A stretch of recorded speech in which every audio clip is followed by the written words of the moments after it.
అందరికీ నమస్కారం. కువైట్లో తనిఖీలు జరుగుతున్న విషయం అందరికీ తెలిసిందే. ప్రవాసులు నివసిస్తూ ఉన్న ప్రాంతాలలో లక్ష్యం చేసుకుని తనిఖీలు నిర్వహిస్తూ ఉన్నారు.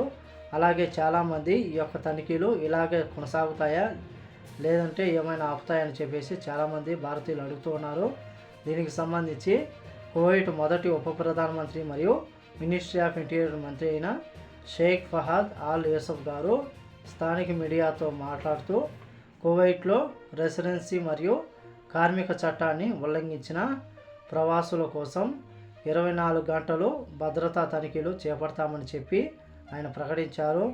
కువైట్లో తనిఖీలు ఆపే ప్రసక్తి లేదని చెప్పేసి కానూను పెట్టినా సరే చాలామంది ఉపయోగించుకోవడం లేదు. అటువంటి వారిని లక్ష్యం చేసుకుని తనిఖీలు నిర్వహించి వారిని కువైట్ దేశం నుంచి బహిష్కరిస్తామని చెప్పి ఆయన ఈ సందర్భంగా తెలిపారు. అలాగే కొత్త ట్రాఫిక్ చట్టాలని కొన్ని రోజుల్లో కువైట్లో మేము జారీ చేస్తామని చెప్పి కొత్త ట్రాఫిక్ చట్టం వచ్చిన తర్వాత దానికి సంబంధించి పూర్తి సమాచారం తెలియజేస్తామని చెప్పి తెలిపారు.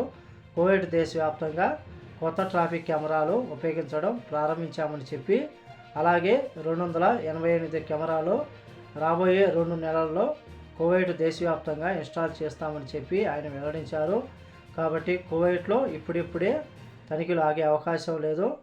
అలాగే కువైట్లో 24 గంటలు 7 రోజులు తనిఖీలు కొనసాగిస్తామని చెప్పి ఎవరైతే కువైట్లో చట్టవిరుద్ధంగా నివసిస్తూ ఉన్న అక్రమ వలసదారులు ఎవరైతే ఉన్నారో అటువంటి వారిని లక్ష్యం చేసుకుని మేము తనిఖీలు చేపడుతూ ఉన్నామని చెప్పి సాక్షాత్తు కువైట్ మొదటి ఉప ప్రధానమంత్రి షేక్ ఫహద్ ఆల్ యూసఫ్ గారు ప్రకటించారు.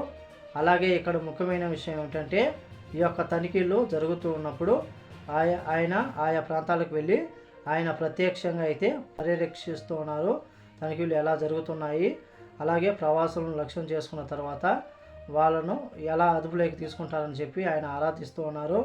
కువైట్ దేశ ప్రజల భద్రత మరియు రక్షణ విషయంలో రాజీ పడే ప్రసక్తి లేదని చెప్పేసి ఆయన తెలిపారు. కాబట్టి అందరూ చాలా జాగ్రత్తగా ఉండాలని కోరుకుంటూ ఈ వీడియో వస్తే లైక్ చేయండి, షేర్ చేయండి, సబ్స్క్రైబ్ చేసుకోండి. నెక్స్ట్ వీడియోలో మళ్ళీ కలుద్దాం. జై హింద్.